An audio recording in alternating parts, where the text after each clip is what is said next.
But I'm Jessica Fiur, editor-in-chief of Multifamily News and Commercial Property Executive, and I'm here today with Haughey,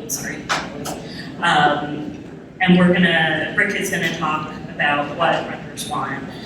As Ralph mentioned, this data hasn't been published yet. It's a scoop for all of you.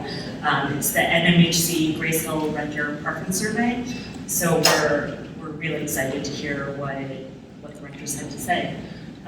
So Rick, do you want to introduce yourself? So I'm Rick Haughey, Vice President, Industry Technology Initiatives at NMHC.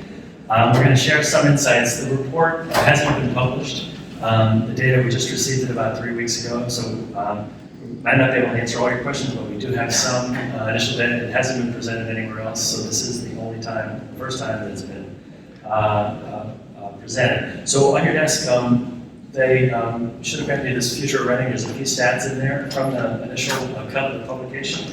And we might hit on some of these, but we're going to kind of focus on COVID-related issues. And we're going to do this panel a little differently, and we like to mix things up. So there's a lot of information we don't want anyone to forget, but they want to ask. So feel free to ask at any time. We'd love to get a conversation going. With that said, we actually got a few questions on Twitter already that Rick is going to answer. So the first one is, when will credit checks become obsolete? So there's been a lot of movement in the sort of resident fintech space in multifamily. Including credit insurance. And with regard to credit checks, there is movement towards looking at your online reputation. Whether this actually becomes a thing, I think Silicon Valley's been talking about it for a long time. Sort of, maybe your credit score is going to become a thing of the past. But as of now, it is not, but they are looking at that. So there's security deposit, there's a lot of startup alternatives out there. There's several in the field, there's likely to be some consolidation. So if the security deposit is a barrier to getting into an apartment, you can pay a monthly fee to one of these startups rather than having to come up with 1 month's rent, but sometimes it is, and that can be a pretty significant hurdle for folks. And the next question from Twitter feels so futuristic, even though it's been for a while. What pandemic-inspired features, such as HVACs, are they including in new construction? Yeah, so once it became clear that the virus was airborne, our department developers did start to look specifically at HVAC. That is being factored in specifically into fitness centers where you've got a significant amount of people breathing heavily. So looking at UV light protection, so any new apartments, they put a lot of focus on that. I think initially there was a lot of focus on touchless entry, which, as the virus went on, they realized that it wasn't as big a deal as sort of air filtration. So that's the main thing, but the report's going to cover, all types of amenities that people are looking for. That's awesome. And with that, let's get right into the report. Okay, so let me give you a quick overview of the survey. We do this every 2 years. This is our 5th survey. We had 12 participating companies shown here. So I guess what's important to know is that all of these responses are from residents that live in professionally managed apartments.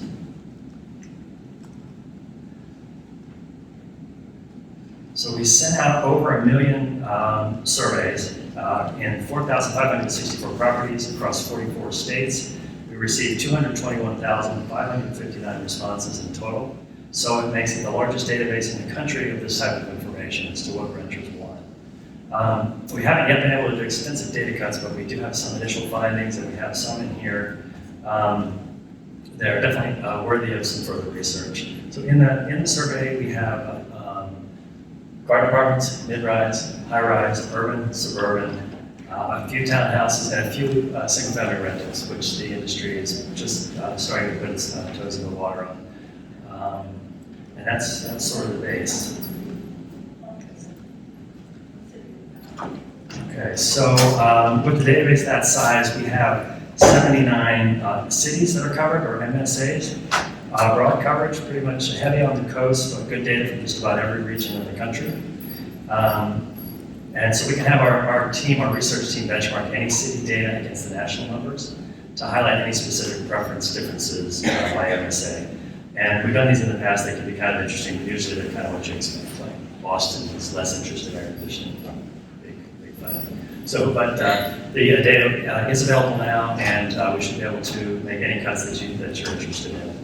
See if there's any interesting story there. So we're going to be jumping into, the suburban migration. I'm just wondering, in the audience, do you think a lot of people moved? Do you think during the beginning of the pandemic, how many of you thought maybe 25% of renters moved? Or 50%? Bueller, or 75? So the answer might surprise you. So we thought this was kind of interesting, especially during the pandemic. So renters of all stripes were on the move over the last 18 months. We did the survey in September, so 18 months puts you right back in April of 2020, right at the start of the pandemic. So 60% of our respondents reported that they moved in that time period, which I thought was surprising. To put some context around that number, only 26.7% of apartment households moved in 2019, according to micro data from the American Community Survey. So, we can't yet tell you exactly what's going on there. We know that in the past, traditionally the number one reason has been to get a better deal, to find lower rent. Our surveys have shown that's followed by sort of better community amenities and more living space. I would think all of those are probably in play this year, and that is actually what they told us that they would be looking for in their next move, because we did ask, once your lease expires, what are you going to do, and why are you going to do it? And those were the reasons, looking for a better deal. So what's interesting in here as well, really interesting, is that we did follow up and ask some questions about, specifically about pandemic. Did you move because of a shift to remote work? 25% of that 60% said yes, that they moved because of a move to remote work in their offices. So to us, that's kind of a big deal. We have 40 million Americans in apartments, so any type of shift in their behaviors has significant implications.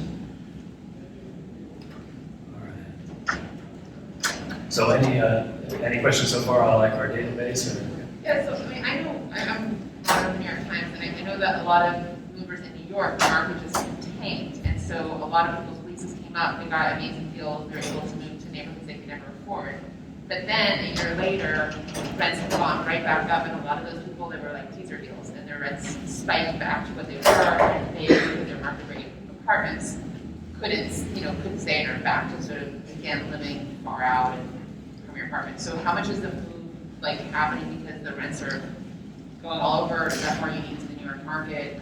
If you could speak to how much there was a pandemic discount, but then when there's, was pulled back. Yeah. So, our data always shows that the number one reason for moving is looking for lower rent. Right. We think, we haven't dug deep enough in this to figure this out, but I think anecdotally the same happened. We're in Washington, D.C. Several people in our office, a good number of our renters moved for that reason. They were able to get a better deal across the street than they were from their landlord. So that definitely happened, and I saw several pieces in the New York, people can dream apartments for 1 year, and now it's kind of back to reality. Right. But I would say that was most likely a major driver, but I can only report anecdotally at this point, just because we received the data 3 weeks ago, and we had our own conference in the time period, but we will have more. This will be released January 18th through the 20th at our annual meeting in Orlando. Oh, another question. Yeah. One more about the shift to remote work. Is there any people you can tell us about those people, or are they shifting from market to market, like from New York to the Carolinas or Texas, or are they shifting from urban to suburban? What is a renter that has moved specifically for? Yeah, we wanted to get that information, so we asked zip codes that they were moving in and moving to, and we should have that information soon, at least be able to see some kind of trends. I mean, anecdotally, we've all heard what we think happened, and we'd like to see if that holds up with the information that we have. Oh, and another question. Yeah. Sorry. I'm wondering, what's the normal sort of tenure for renters, and what was it now? I mean, do they stay in their apartment 2 years, 3 years, or less than that? Yeah, that's a good question. I think you've got a whole spectrum of people. You've got people that are renters for life, You've got people that are renters for divorce and are in there for 2 to 3 years. You've got people that move around for the deals and live kind of lightly, and it's easy to move. In a lot of cases, the move is a bit of a barrier, so most people stay 2 to 3 years just because it's such a hassle to move. Which is why I think she's also looking at furnished apartments to see if maybe there's some opportunities there for people just to. And we're going to get into a little bit about sort of that group, and there's what we're saying, maybe are digital nomads, as to whether, how are they going to make decisions moving forward. So our industry is looking at that because we believe it potentially is a real trend. Of course, none of us knows where this is going in terms of getting back to work, but it's starting to look more and more like there will be definitely more teleworking than there was in 2019. So while we don't have clear answers to it, we, our members who are apartment developers and managers are looking at that opportunity. We'll have a few slides coming up. Okay. And then here digging in a little bit to what they told us about telework. The orange bars we did the survey in 2019, and the blue bars are the current survey. As you can see, it was about almost 60% never teleworked. In 2019, that number now is at 38%. And so we kind of, whereas before we had most people not teleworking, a lot of people doing a little bit of teleworking, and a few people, fortunate ones, doing everyday teleworking. Whereas now we have both ends. A lot of folks doing never, and a good number of people working from home every day. And then keep in mind too with that never number that there are a good number of jobs where working from home is impossible. Healthcare, retail, first responders, and a lot of those folks do live in apartments. So there is a certain core that can never sort of work from home just because of the nature of their jobs. All right.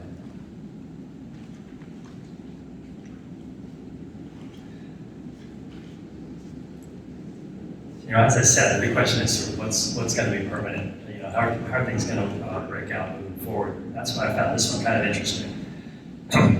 So 64% of the respondents expected the amount of time they spent teleworking to remain the same in 2022, which to me seemed like I don't know what we're doing in our office. It's not clear yet as to whether we're going back or not. Another 9.2% said they plan to telework more in the next year. At least about a quarter saying they expect to scale back to telework.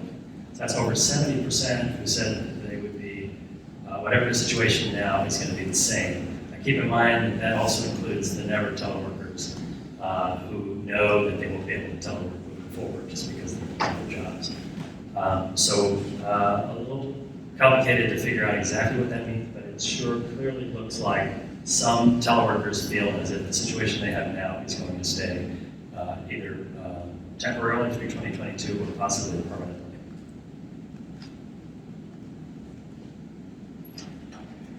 Good news for those of us who like to work with stretchy things. So, we're going to do a lot more, data digs into what this means for apartments moving forward. Obviously, it has significant implications, as most people will now be living in sort of live-work units, where their office is in their home. That's going to have significant impact on how we design apartments moving forward. So we asked a couple of questions, and this is just some initial cuts, whether they were interested in co-working facilities. Obviously, not a lot of interest at this point, and that would be an off-site co-working facility. And that kind of makes sense to me if you're working at home or if you're working in an office. Both of those are a lot more controlled in a co-working facility. More interest in a shared workspace, but that's within the community, but there's still some hesitancy about working in the common areas with their neighbors, and we'll have to track to see sort of how that might change. So how do you think that'll impact design? Do you think apartments will get bigger so people can work, or do you think they'll want to have co-working spaces shared as an amenity offering? I think, the architects are they're keenly interested in what this all means. And that doesn't mean totally redefining what an apartment is. Some of our initial data from this report, 2/3 of the respondents said flexibility in their space was important. So that means being able to, as we've talked about, sometimes when your day is over, you don't want the office there. So potentially, folding up, furniture that folds up into the wall. Soundproofing has always come up highly in our in the survey, and it's still, I think it's either number 2 or number 3 in the most desired amenity. The difference between co-working and shared. So co-working in this question was an off-site co-working facility, so like a WeWork.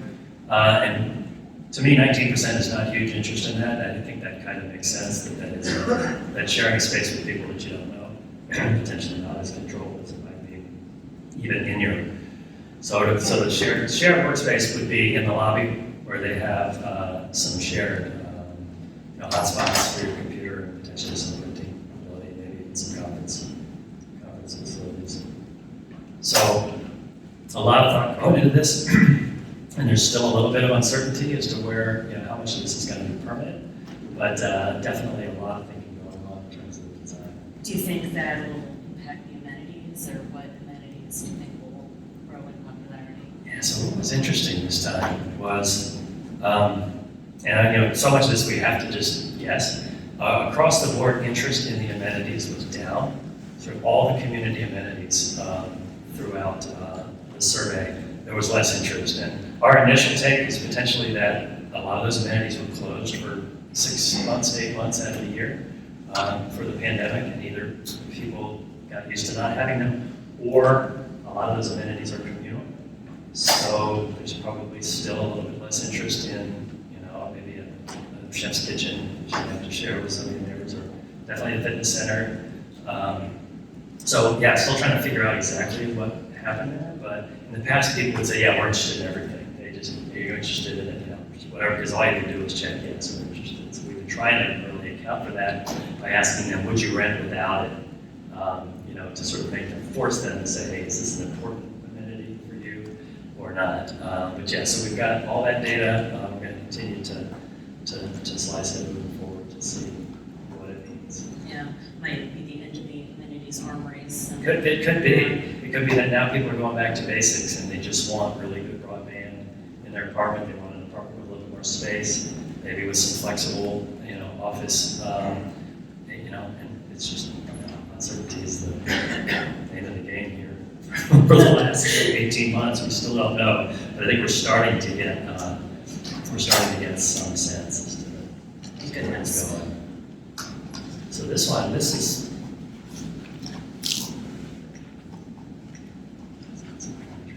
So this one I think is really interesting. We added this question for the first time this year in the survey, and the question was, would you ever consider joining a rental housing membership program that would allow its members the flexibility to move between communities within a brand's network of properties? So it's similar to a vacation club. I don't want to say timeshare because that has so many. I think Scandal and Boca. So the industry doesn't quite have this yet, but many are thinking about it. Because if you do have that digital nomad, that we've been thinking about, and if they want a 3-month lease, they're going to do a 3-month lease and then they're going to leave and you've lost them as a renter.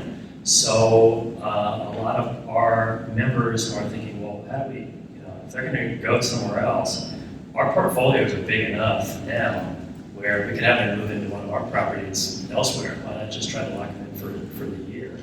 How that works, is still TBD. And whether sort of anyone goes in this direction, we'll see. But we know that there's been a real push for flexibility prior to the pandemic.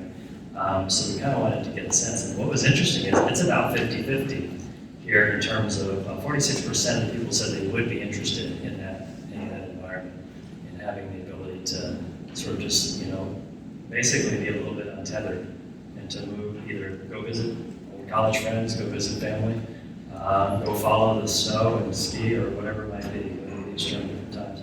So definitely a trend to watch. And as we said, with 40 million renters, even a small sliver of that creates a lot of opportunity potentially for our members. So with that, which I think is such a cool concept, what are renters looking for? Do you think virtual tours will continue to be really popular, and especially with these memberships? And what about self-service leasing? Yeah, so that would, I mean, probably self-guided and virtual tours was the big technology story coming out of this, that people had to shift immediately to it, that the technology was a couple of years old, maybe just 2 or 3. But people have been hesitant to sort of do it, so the traditional model is a leasing agent shows you the unit. The self-guided tours, you can schedule your time, you come in, you get a code, you can go in, you get information throughout the apartment. Most of the apartment owners shifted to that at the start of the pandemic.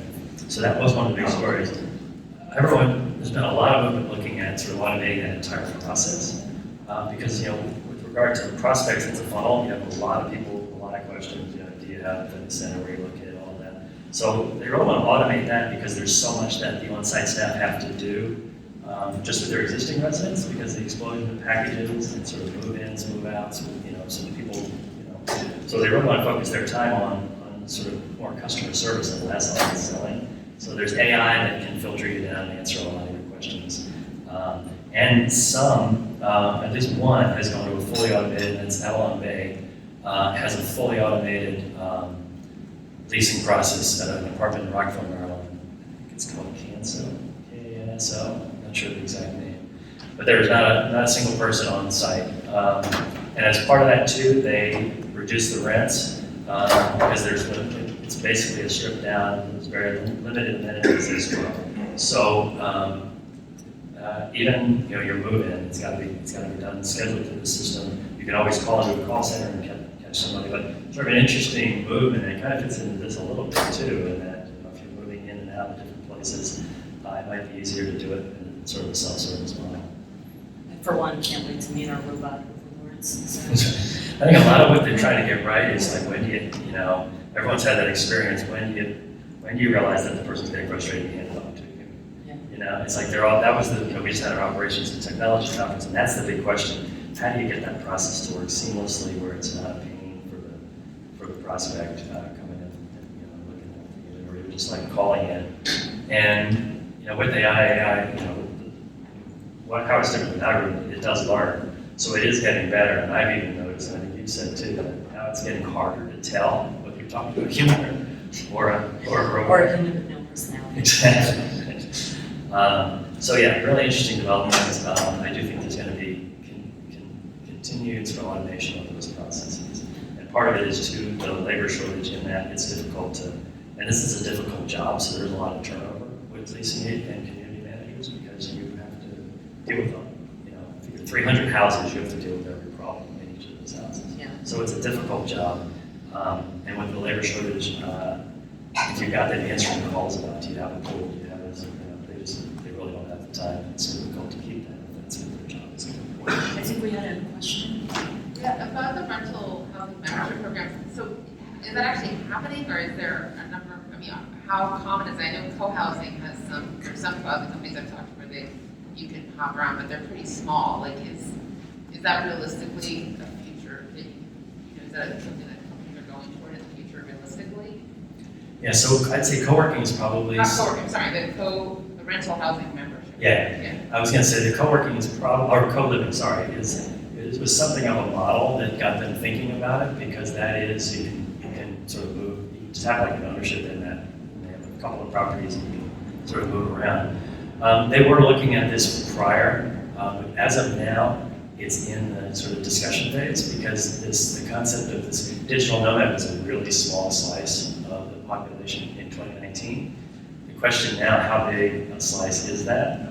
And that's what they're trying to answer. And then it's like, and how that works is still, TBD. Are those furnished units? Or do you move your things? Do they offer you a moving service to make it easy? If you move from one market to the next, is there obviously the rent's going to some to pay more, or you pay? So they haven't figured it out. I don't know of any that are sort of have gone public with it at this point, but I know that they're all thinking about it because that's also folks that can do that are in a demographic that can afford to do it, and it's so that would potentially be a Class A apartment. So there's definitely opportunities in that space. But as of now, I don't know of any that have gone public with it. So that's 46% said they were interested. So then we figured we'd break this out by people who said they moved and shifted to remote work. So that's the dark blue line. The mover, unrelated to the pandemic, it's the light blue.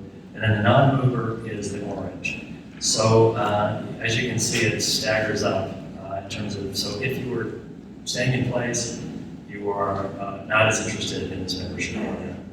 If you moved in those 18 months, you're a little bit more interested, but if you move for remote work, there's a significant more interest. So, and then interesting as well, that sort of peaks with the 35 to 44 age group at 61% saying they're interested in that type of program, which to us is just, it's kind of staggering. We just kind of threw this in as a throwaway question, thinking we'd get a little bit of interest, but to get 61% of people in that group, which kind of makes sense, they're probably in a position in their career where they can do that, whereas maybe an 18 to 24 can't. And still even strong interest in 45 to 54, and then even 55 plus, 48%, which I think there's opportunities there for sort of recent retirees as well to sort of test out different markets. So I guess the question is, is there a growing demographic of these digital nomads, or how big is that demographic? Are they looking for a new way of living not tethered to having to go into work? And if so, what do you offer them? What are they willing to do? So.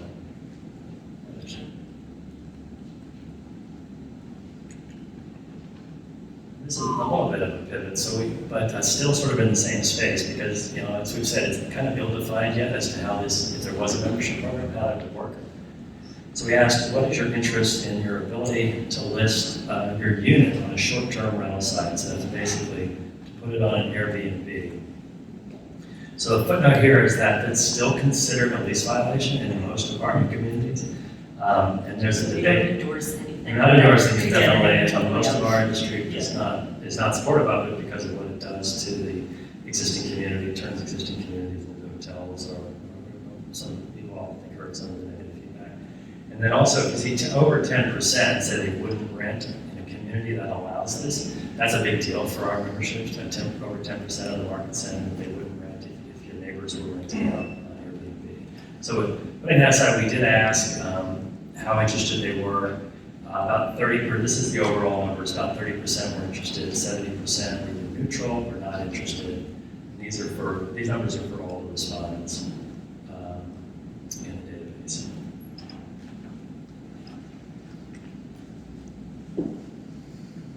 So then we broke that out, again, just to see, well, how does that break out in terms of, is this a potential solution? Getting back to the digital nomad, would they potentially want to have their apartment with their furniture, potentially leave for a few months and rent it out. So we saw with movers that shift to remote work, definitely, same as in that last chart, much more interested than sort of the non-movers and the people who moved that didn't have remote work. So, and this is the pattern that we see with short-term rentals in all of our data. It's just the older you get, the less interested you are in having someone to stay in your house. Our data just fully supports that the young are definitely much more comfortable with sort of renting their unit out as a short term. I don't like that because I guess that means I'm getting old because Yeah, I'm like, oh, one in my house. So this may not be an answer for the digital nomad, but there does appear to be some interest in it as an option. All right, so. Does anyone have any questions before we jump into the next topic?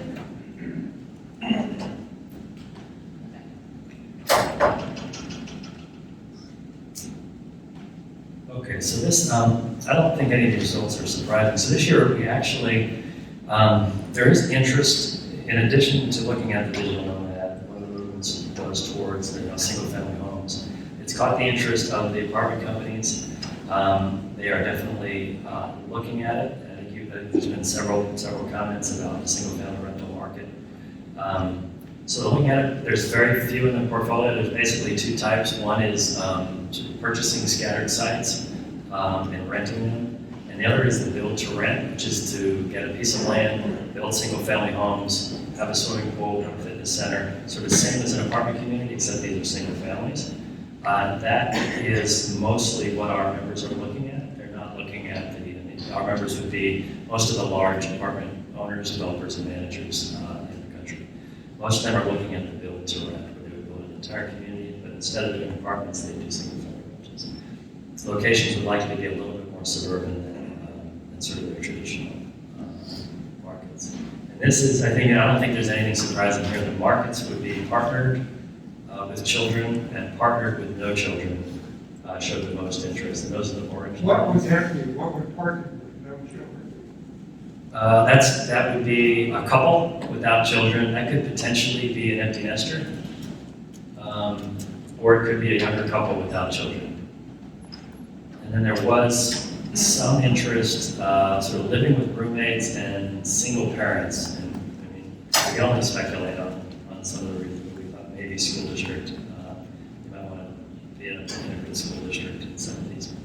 Markets. That second, wouldn't that violate fair housing? There are no children. Yeah, so this is, the target market would be sort of guessing, they wouldn't do any marketing to it, but that would be keeping that in mind in terms of the product that they build, that's their likely market. Partner with children and partner with no children. It seems a little counterintuitive that a single parent would have apartment arrangements slightly more than a single family home. Some of that, I mean, it is a single earner, so it's potentially an economic piece that a single family home could potentially be more, because it could be twice the square footage. But I was actually surprised that they were that close, given that the single family property would be, or the land rents would be a little higher than potentially like a more than apartment or something. Is this a question of what is your current living arrangement or what would be interested? Yeah, this is the current living arrangement, because we do have it's a relatively small portion of our database at this point of members with these single-family rentals. So these are actually people living in single-family rentals that were part of the database. So we went out to 1 million residents of apartment communities, some townhouses, a very small sliver of single-family. And this is not, it's not our area of expertise, and where it goes, we don't know. It's definitely a tiny slice of the single-family market at this point. But it's definitely, as I said, with digital nomads, it's something that's definitely caught their eye because of the suburbs. Part of this demographic too is, the millennials, or top end of the millennials are hitting 40. So this was happening in 2019 as well. It was sort of finally getting married and finally having children, which were the two leading indicators for home ownership, but also potentially indicators for single-family home rental. So, how are we doing on time? We have about 10 minutes. So we asked a few questions, and this is, again, this is a small database of the folks living in single family. We asked them to, surprising. So various kind of similar interests. I guess what surprised me was that even the single family home rentals were concerned with soundproof walls. And I mentioned that to some of my colleagues with kids, and they set me straight about why. Yes, Why it's you needed, yeah. Why you need I think we all soundproof. learned with the Zoom calls and the kids bouncing around. Professor Elmo was impeaching. Yeah. And that was like one of the number one complaints throughout the pandemic was sound from the neighbors' Zoom calls.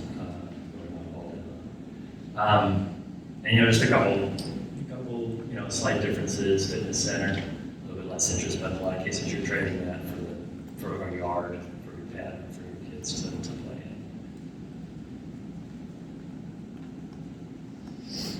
in. All right, so we're gonna. Part of this whole package too, as I said, with the Zoom calls, it's like their internet access became critically important throughout throughout. So we did ask, how are you using the internet on a daily basis? So these figures here are how people responded and what they're doing on a daily basis. 89% of the respondents said they're really interested in or couldn't rent without high-speed internet access. But here, this is sort of what are you doing daily. Dark orange, which is on the far left, is gaming. So 31% of residents said they game daily. And that is really important for apartment developers and folks who have to put in the broadband, because that's a hog, that's a real bandwidth hog. 73% said they stream music daily. 65% do their phone calls, which means they're using Wi-Fi calling. We asked about telehealth, and not surprisingly, that was low, it's 5%, but 34% said that they use it several times a year. So a lot of money going into telehealth, so we figured we would ask about it, and it's more than likely going to be something that grows moving forward, especially after the pandemic. Yeah, and I think it's crucial, internet connectivity, it's just what everyone really wants and needs right now. It's like, it's always, and it's like I think we do have some numbers coming up, I don't know if that's the next slide or not. Spoiler alert. Yeah. Yeah, so it's like 54% will rent. So these are, the blue lines are high-speed internet, and the orange are pre-installed Wi-Fi, which is gonna, we'll talk a little bit about this if we've got the time. Sort of bringing the broadband to the renter is critical, and it can be a deal breaker if you have bad Wi-Fi or bad internet in the property. So it's a huge issue for our membership. 54, like I said, 54% will rent without good broadband, and another 34% are interested. That means it's really important to them. So pre-installed Wi-Fi, this starts to get to the question our members are dealing with. And let me see if that's on. I've got more data on the next slide here.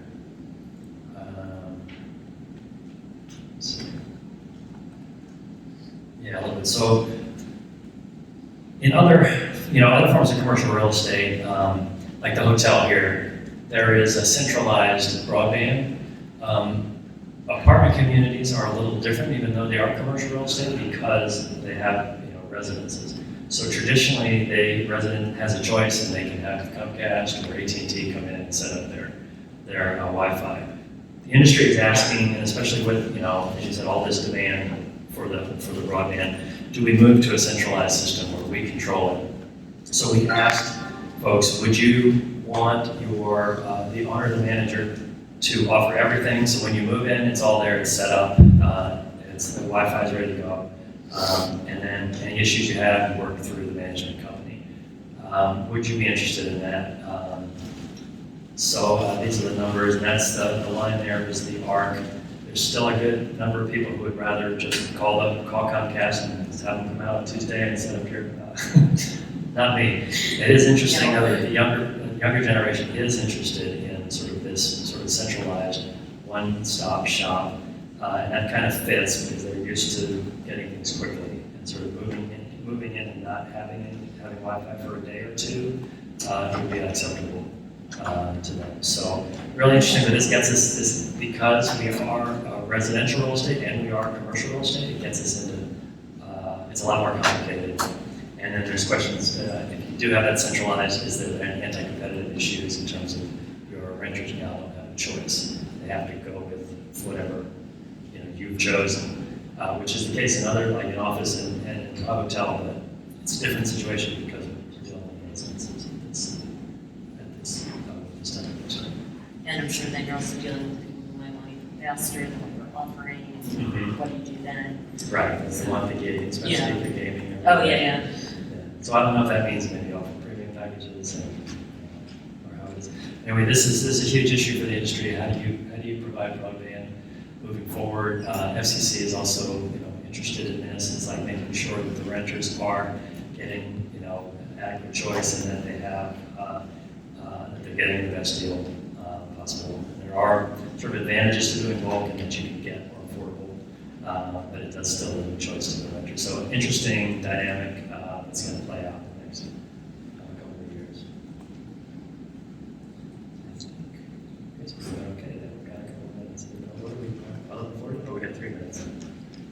4 minutes, yeah. Okay. Don't short us, yeah. So, smart home technology. Discussion on connectivity is also really important because that infrastructure is critical for a smart home and intelligent building technology. So the pandemic really underscored the need and advantages for a strong connectivity base that support controlled access, security, energy management, leak detection, which is new, even rodent monitoring systems. But with that, and then broadband is also needed for self-guided tours, such as deliveries, self-service package management, even some pet services. So hugely important component moving forward. But as they're investing in this, there's a lot of talk about what residents want and are willing to pay for when it comes to smart home tech. As you can see, the interest is strong and strongest for the thermostats, which makes sense because that's a clear, win-win for the resident. They pay the bills in most of those cases, so they can save money. So what's interesting is the smart locks, the lower interest level. That, similar to short-term rentals, there's a significant age difference there. And as you get older, there's less interest in smart locks. And 55 plus, it drops off significantly, which is why that number is low. If you were to look at just the younger folks, that number would be higher. But interest. So these are people who said, I would not rent without it, or I'm interested in this technology. So we've seen resistance to this throughout the survey, and we've seen it sort of decline. And we've seen the same with biometrics. There's a lot of resistance to biometrics. I don't have that data here today. But I would anticipate that will decline as well as people get used to their smartphones now have it. So, and these numbers are definitely sort of have progressed over the last 3 or 4 surveys that we've done. So do you think the operators should put them in themselves, or should they just tell their residents, oh, bring in your Alexa and That's the dilemma. What do you hardwire in? What do you just leave to the resident? Because so many of these like smart lighting, we have that in our house. It's just Alexa. We just have a smartphone. Yeah. So that's what they're trying to figure out. That's another dilemma that they're trying to figure out. Some are just saying, we're going to give you the infrastructure. You can bring in whatever device you want, whether it's Google, Alexa, and just set it up as you will. We will give you this. We'll give you the thermostat. We'll give you the lock. We'll give you the security, and then everything else the resident is responsible for. So that's all the data I had today. But just wanted to say that we just got this data again. It rolls out in January. We're happy to. We have it for 79 markets. We're happy to run any data points that you're interested in. We haven't dug into it. And honestly, in years past, we don't even have enough time to do the cuts. Because once you start to touch on what about for women in the Midwest, or you really want to break it out, and we just never have the time. like right here, hop on one foot? Exactly. Yeah. Hold that right. So yeah, but it's let me go forward here. Does anyone have any Then you get more questions information. right now, or you want to get? I guess. Yes, are you seeing a large uptick in interest in electrifying all these multifamily complexes and bringing more people to EV cars? Yeah, definitely interest for the, especially in the higher end units, but there's also a big push toward electrification in general. So certain states are requiring electric. And ironically, one of the states, California, is moving to electric partially because of seismic, to avoid gas line breaks. But ironically, California is also one of the states that shows the largest interest in gas stoves. So I don't know if this means we're eventually moving to sort of induction cooking. But there's definitely interest in the electric cars, that infrastructure. I don't know what's in the Build Back Better bill for these communities, but they've been putting in, definitely in because those cars are so expensive in some of the Class A buildings, they've been putting in chargers. And they can also get LEED credits for that with regard to their USGBC green building certification. So we are seeing it, but I would think we'll see an acceleration of that in the coming years with all the government subsidies coming in. Briefly, do you have any estimate on the size of this digital nomad generation? What the percentages? Is it 5%, 10%? Yeah, that's the question, and that's today. And where will that be in 2022? Because offices, at least among our membership, we're going to open July 4th, and then we're going to reopen Labor Day. Now they're talking January 1st. Now there's another variant, so I think there's sort of a growing consensus that we may not be going back. But definitely, I don't see a lot of movement back to a 5-day work day. anywhere that I've heard anyone talking about. I mean, certain jobs potentially. The most I'm hearing is 3, with a lot of them coming in 2 days a week and some going fully remote. So, I mean, until that sort of shakes out, it's going to be hard to sort of figure out who's in that group. And that's the complexity of getting around that. So yeah, they're getting the big hook. Yes, I mean, that's the $1 million question. It's like, how big is that group? That's great.